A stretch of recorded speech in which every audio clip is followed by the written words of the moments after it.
Hello, welcome back to Crazy Effing Mommy. I'm your host, Elyse DeLucci. We are here in New York City on the Upper East Side.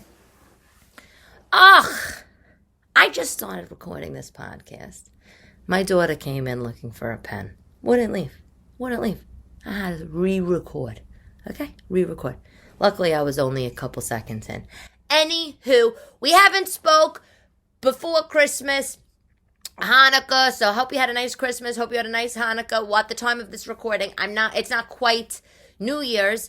You know why I didn't talk to you before Christmas? Because I was crazy. Because I have a million things to do, like you. You know what?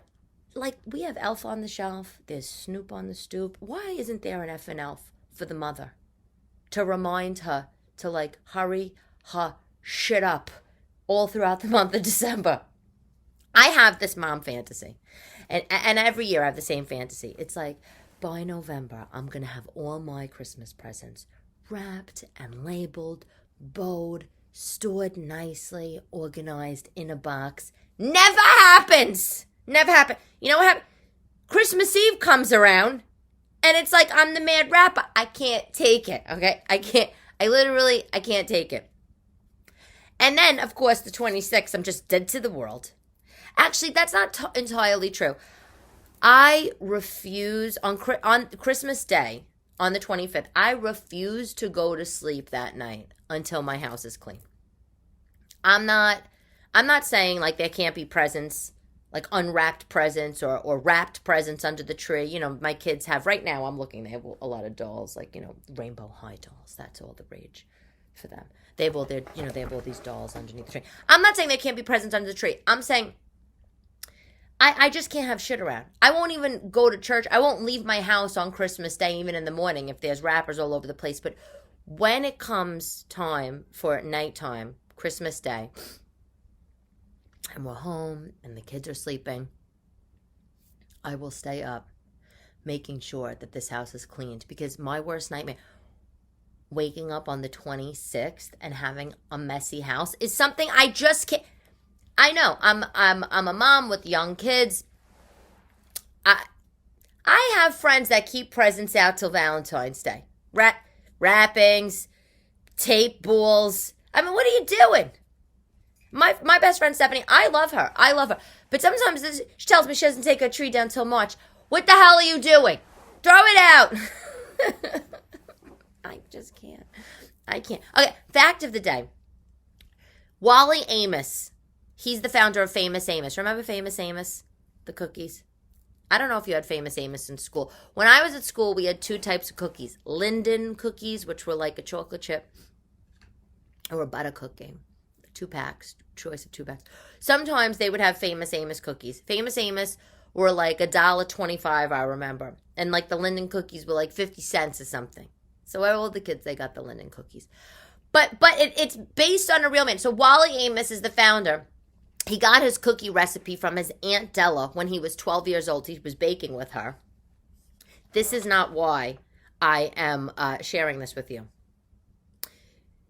The reason why I'm sharing this with you is because Wally Amos, baller, went to college in New York City. And when he graduated college, he started working at a talent agency. And we thought he was just famous for his cookies. Do you know who he discovered? Diana Ross, The Supremes, Simon and Garfunkel, Sam Cooke, Marvin Gaye, and in a very Italian way. After he signed those artists, he would send them a little tiny homemade Famous Amos cookie package, welcoming them to the agency, and that was the invitation to set up a meeting with him. Is that not the best thing you've heard all day? You're welcome. And by the by, if you're wondering how Famous Amos even got started, it was thanks to Marvin Gaye, gave him a $25,000 loan in 1975, and he was able to set up a store and sell his cookies. So what a small world. If it wasn't for Marvin Gaye and his $25,000, We would never know famous Amos. We would never know Marvin Gaye. Maybe we would never know the Supremes. It's just amazing. I love stories like that. You know, it also just goes to show some people just have so much talent. Some people just, everything they do touches gold. You know what I'm saying? Like this guy, he makes cookies. All right, we all make cookies. They all taste good. Him? No, he makes a cookie empire. Some people, they discover, they know talented person. This guy? No, he finds talented people, discovers them, makes them superstars. I mean, touches gold. Love him. Wally Amos. I don't even know if he's still alive. But if you are, I hope you're listening to this. Love from New York City. Okay. I have found a jam jelly brand. Bio Nature. I'm definitely saying this wrong. It's made in Italy. It's spelled Bionature. You can find it at a lot of health food stores. I bought the strawberry jam by this brand. And the reason why I bought this brand of jam is because I'm looking for things with not a lot of sugar. This jam has no sugar in it. And it's not, let me be clear, it's not sugar-free. It just has no sugar. When you flip over the bottle, the whatever you call it, it's the ingredients, it's whatever. This was strawberry. It was strawberry. It was, I don't know, so some other berries, I don't know. You know, I don't know, pectin. No sugar. If you look at Bon Maman, which I like, Bon Maman, you know, that's the one that looks adorable, like Ina Garden's cabinets just lined with Bon Maman jelly. Actually, definitely not, because she definitely goes like way fancier. That's just the look they go for, you know. First ingredient on their jams, cane sugar. Another brand of jams that I love is Hero. Hero is delicious. Hero makes the most sumptuous blueberry jelly. You know, and I'm not going to get into semantics, but, you know, there's like a thing, like some jellies and then preserves. Like jelly is just like literally like a gel, like the jelly. And then preserves are like with like lumps of actual blueberry. But Hero makes, I don't know which one it is, makes a beautiful blueberry. It's so good. It's so good. It blows Bon Maman's blueberry out the freaking window. Out the window. But the first or second ingredient on the Hero blueberry jam is sugar. Okay, so Bio Nature, I apologize to the founders. Remember when Michael Bloomberg, former mayor of New York City, who I loved, by the way, because he really cared about Manhattan. Remember when he used to talk Spanish? It was like so ridiculous. I mean, but you loved him because he tried, right? But anyway, you got to try this jam. If you see, it's a lot of times it's in the health food section, or you can find it at health food stores. I don't know if Whole Foods sells it. I actually got it at Morton Williams, but which is just, you know, the regular supermarket here. But they only had strawberry, so that's that. Anyway, how was your Christmas? What did you do? Did you have a crazy Christmas? This was kind of like one of the first normal, air quotes, Christmases. For Christmas Eve, I went to a restaurant, Caravaggio, on the Upper East Side. I go to this restaurant. I've been for lots of Christmas Eves. I can't say I've gone every year for the last 9 years because there was the pandemic, whatever.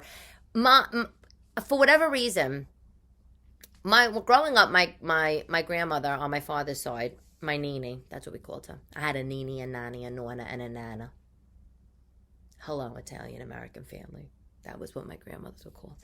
My Nini, on my father's side, her real name was Gloria. My Nini used to do Christmas Eve at her apartment in Greenwich Village every year. She did, you know, the fish, the bacala, would soak it in milk in the bathtub, real New York City style. You know what I'm saying? But when my parents got divorced, I was 17, all that stopped. And Christmas Eve became like not a big thing. We always had a big Christmas Day as it is, but Christmas Eve, we would do Manhattan, my Manhattan family, and then Christmas Day, my mother would host wherever she was living. And so for whatever reason, that stuck, right? So when my kids were born, and if I wasn't in Wales, because we did every other holiday, Paulie the Tooth and I, my ex, we would take them out to a beautiful dinner. Everybody could come. Like, everybody was welcome. If my mom wanted to come, my sister, anybody could come with us. But everybody would go with their own, their boyfriends, families, their husband, whatever. Caravaggio. Okay? And then Christmas Day this year, I went to my mom's house. Let me tell you something. I got a bone to pick with you, Caravaggio. Okay? First of all, this is a very delicious restaurant. It's an expensive restaurant. It's one of these restaurants that, this is not a weeknight restaurant. This is a special occasion restaurant, okay? And it was me and my 2 girls, and I invited one of my girlfriends, a comedian, Sheba Mason. That's Jackie Mason's daughter. Sheba's Jewish. Her mother's in Florida, married to a rabbi, never has anything to do on, like, of course, the Catholic holidays. So I invited her along. The reason why I wasn't with Chris and his family is because, one, my kids were here. Sometimes it's weird, with gifts, the gifts exchange, like on gift-giving holidays. And hello, I'm not engaged, so I'm not going there. That's why, okay? So, go to Caravaggio with Sheba. I'm checking in. I made a reservation. Restaurant, can't find my reservation. It's 5:30. We went to Mass at 4. We went to a family Mass at 4 o'clock, and then the reservation was at 5:30. I check in. We check the coats. We're dressed gorgeous. The guy at the host couldn't have been ruder. Couldn't have been. If it wasn't Christmas Eve, and I thought I could get a table elsewhere, I would have got the hell out of there. I asked him, I said, oh, table for 4 for DeLucci. He's looking at his books. Literally, he just looks up at me with like some face. And he's like, I don't have a reservation for DeLucci. So I gave him like all my other names, right? like all the other names I use for checking in restaurants, including my British ex-married name. No, he has. Then I go try to pull up my reservation on OpenTable. The OpenTable app, of course, isn't working. Thank you, OpenTable, on Christmas Eve. Thank you. And he's literally looking at me. He's like, what would you like me to do? I would like you to get me an effing table. So then, how about this? I take a walk into the restaurant. I do a loop. Not a soul.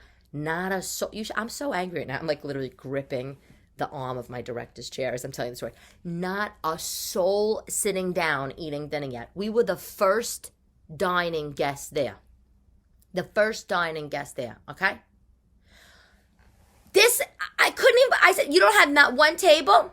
So finally he says, well, I guess I could put you in the alcove. In the alcove. You want me to go spend $400 and eat dinner in a coat closet? What, are you fucking kidding me? So that's what he does. And I'm desperate. I got the 2 kids. They're starving. You know how it is after church. Yeah. He puts us in a wing of a restaurant, like a part of the restaurant. Like it's a little wing. And it has tables. It has like garland on the wall. But it wasn't the festive main dining room. It wasn't where the main tree is. It wasn't where the beautiful art on the wall is. And as we were sitting down, when Sheba came, she was like, where the hell are we? I said, I know. We're in the coat closet. That's where we're eating dinner, right? The coat closet. And then, in the main dining room, people started to come. Maybe by the time we were finished. Now, you know how it is also eating with kids. What, dinner's going to take an hour and a half max? I mean, what do you think? We're going to sit down for a 5-hour dinner? I got 2 kids. Santa's coming in a couple of hours. Get the hell out of here. We're eating, we're slurping, we're noshing on bread, and then mommy's out. That's how it goes. And you should know that guy. But by the time we left, maybe in the main dining room, maybe they could fit like 50 tables in there. They probably had like 7 tables. There was plenty of room at the inn for us.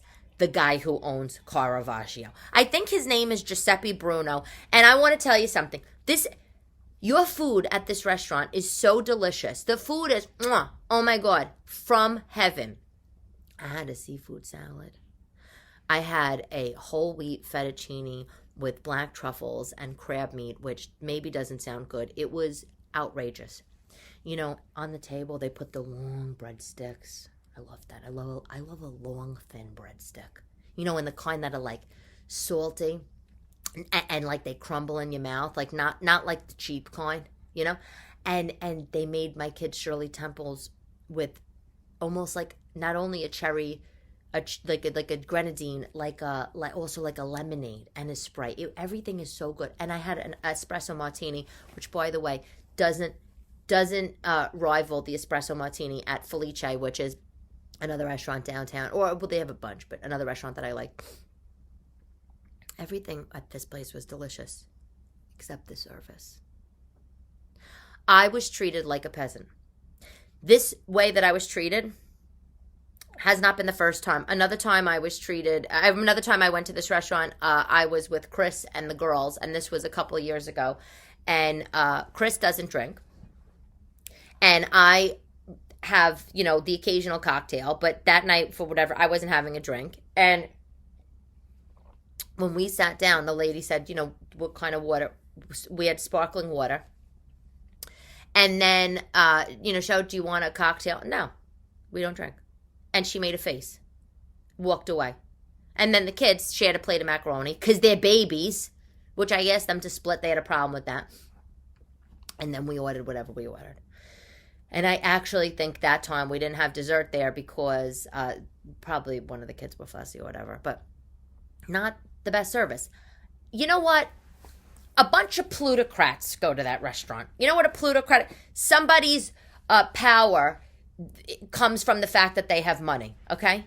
That's like the clientele that goes there. It's not the nicest, okay? It's not like the convivial Italian restaurants I love. But I will say this.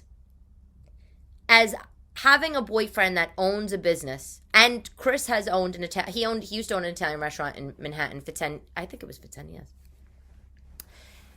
Having a boyfriend that owns a business, he takes such pride in his business. If somebody is treated improperly at the club and he gets wind of it, he pulls out all stops, sends them things, gift cards, come back. I mean, every person that goes into that club they're treated like family.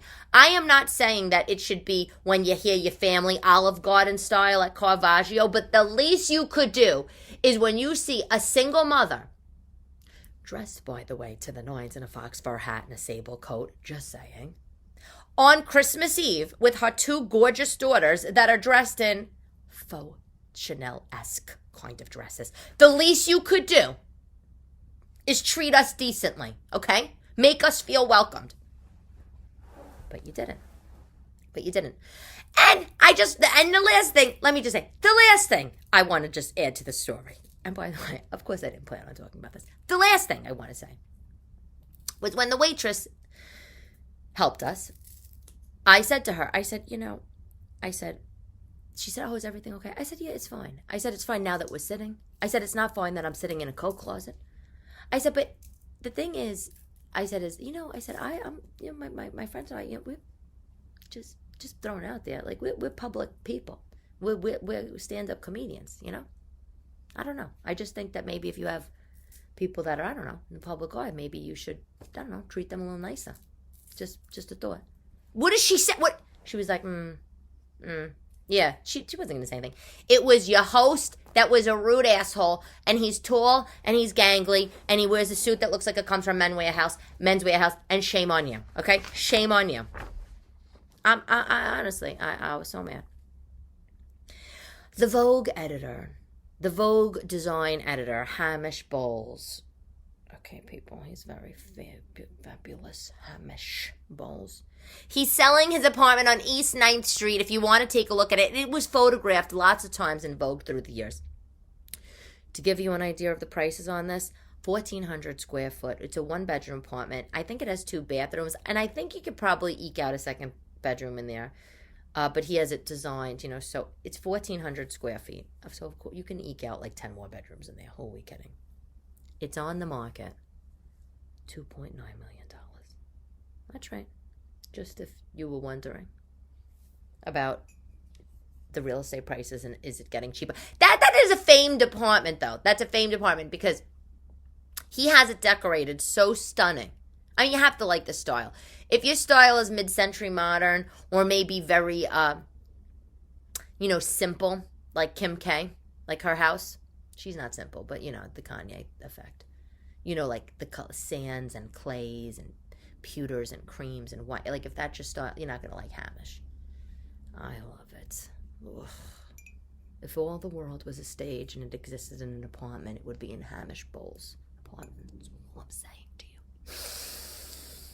TV talk. Oh my God. My daughters and I, we binged Wednesday with Catherine Zeta-Jones playing the mother, Jenna Ortega, Tim Burton's new Netflix show. And the show is about when Wednesday Addams gets older. When she gets older and she goes off to a boarding school and all of the antics that go on. It's amazing. A little too scary, to be honest, for my kids that are now 7 and 8. My youngest turned 7 a couple days ago. And that's fun having Christmas time birthday. It is. It actually is. It's just mind-blowing. Also planning birthday parties and birthday gifts. But anyway, moving on. It's so good. It's actually the #1 rated show right now on Netflix. It's great. Whether you are kidless or with child, you need to watch the show. And I always liked Charles Addams, who started the Addams family. And if you don't know about him, look him up online. He has such an interesting background. Charles Addams, who went by Chaz Addams, Chas, he was a cartoonist for the New Yorker magazine, my favorite cartoons in all the world. And he started as a cartoonist, and he drew one cartoon. I actually think this is before he got hired at the New Yorker. He drew a cartoon, and it was a family standing on the beach in the Hamptons, and they were looking like it was the Addams family. Everybody was there.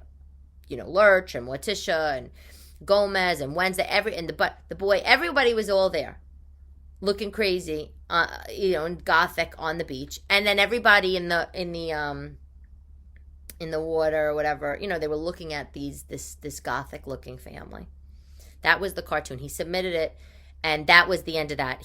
That cartoon made him a hit. And the idea behind the cartoon, that particular cartoon that he drew, I think in the 20s, was everyone's family is crazy. Everyone thinks their family is crazy or crazy looking, but but we really are all the same, right? And everybody came to love it. And the characters, Morticia and Wednesday, they weren't even named yet at this time in the 20s when he made this cartoon. This illustration, they became named like 30 years later. Anyway, Chaz Addams wound up becoming a cartoonist for the New Yorker magazine. You can buy books with his cartoons. It's all Addams family cartoons.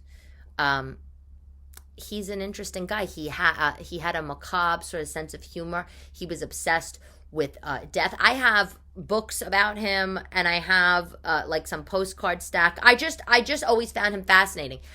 His first wife, he was married 3 times. His first wife was the inspiration for Morticia. She looked like Morticia. And he goes on to say all 3 of his wives actually had Morticia-like qualities. His last wife he married in a pet cemetery. He was just he had coffins in his house. He was just fascinated, not obsessed with death in a creepy way, just fascinated with death. I guess it's creepy. And I don't know. I really find him so interesting. Yeah. I don't know. And by the way, if you look him up, Charles Addams, very gorgeous guy. And apparently social, debonair, very apparently well-dressed, was gentle, had a gentle demeanor. No resemblance to some death-obsessed, It just came out of his mind. Goes to show you can't judge a book by its cover, as we know as usual. But anyway, it's so interesting. You got it. Yeah, so no engagement ring at Christmas time. Blah, blah, blah. What else is new? You know what? I don't like men that don't keep their words. Just saying. Just saying. Really big turnoff to me. Just saying to your buddy boy, okay? I'm sure he will propose, and maybe I won't say yes then because I'll be fed up. Oh, by the way, Charles Addams, do you know what his he had a famous pickup line. He would say, he has a scent of formaldehyde. I think that was the little Easter egg into his dark personality. So are we doing New Year's resolutions? What are we doing, ladies? I don't know. My New Year's resolution is to really just continue to try to lose the weight. I lost 7 pounds, and of course I gained like 4 back because I thought that the Butterball cookies were going out of style in the last week. So trying to lose weight, yeah, that's going to just be continued. I think that's a life New Year's resolution. I just want to stay, my New Year's resolution, I want to stay present. I want to stay positive. I want to be in the moment. I don't know what's going to happen with my stand-up. If anything, I have hopes and dreams. I don't know what's going to happen with my podcast. Of course, we're continuing. Hold on, gotta sneeze. Phew. Oh, phew. Excuse me. Oh, it's this damn dust from all these presents. Anyway, but you know what? Say I have big success in stand-up or maybe with the talk show. That's a dream, right?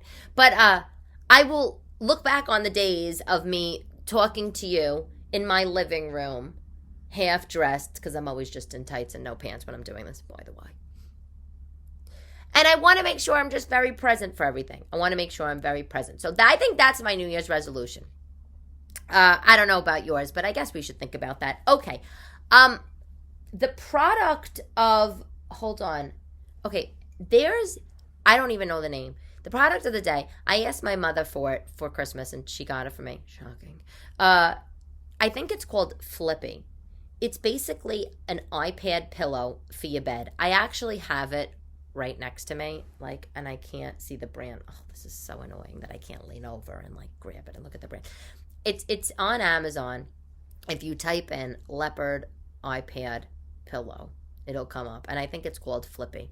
It's just this triangle kind of cushy, squishy, marshmallowy pillow, and it comes in all colors, and you could just plop it up on your bed and put your phone there or your iPad there. I asked for it because I have all kinds of stands and all this bojangles that I put all over, to do my broadcasting, my videos, but sometimes you just want a pillow. I think it was $20, $30, and I think it's totally worth it. I think it's a great gift if you like to be on the couch and read your Kindle or your iPad, and you can flip it around to all different, whatever, vertical, horizontal. Anyway, that's my product of the week, something that I asked for. I thought you would like it. And the quote of the day is by, of course, Charles Addams. Here we go. Normal is an illusion. What is normal for the spider is chaos for the fly. Just saying. Okay. I'm Elyse DeLucci. This is Crazy Effing Mommy. I am always so grateful for you listening and to me talk. And I think that I should cut a clip about this Caravaggio experience. What do you think? And I think I should post it on Instagram, and I think I should tag them, because I'm not trying to do damage to their business, because everybody knows how hard it is to have a business in New York. It's that I just need him to do the right thing. And the right thing would be, I don't know, say, I'm sorry for treating you like a peasant. Okay? That's it. Sorry. And by the way, if you are a business in New York City and you don't allow children, why don't you just say it? We don't want kids at our restaurant. I don't know if that's legal or illegal, but all I know is that if the members-only Soho House downtown, okay, will allow children in the dining room before 9 p.m., I think you, Caravaggio, should as well. Okay? Anyway, please leave me a review. That is what I will ask you as we wrap up 2022. Please leave me a review on Apple Podcasts, on Spotify, or even drop me follow my podcast on YouTube, even though it's pathetic. I have 200 subscribers. I don't know. You know, it's a numbers game, people. As always, I'm trying to go on the road so I could just talk to you live in person and we could sit on the stage and like have a drink and just, I could wear pants and talk. You know what I'm saying? Anyway, thank you for listening. I'm Elyse DeLucci. Love to love you, baby.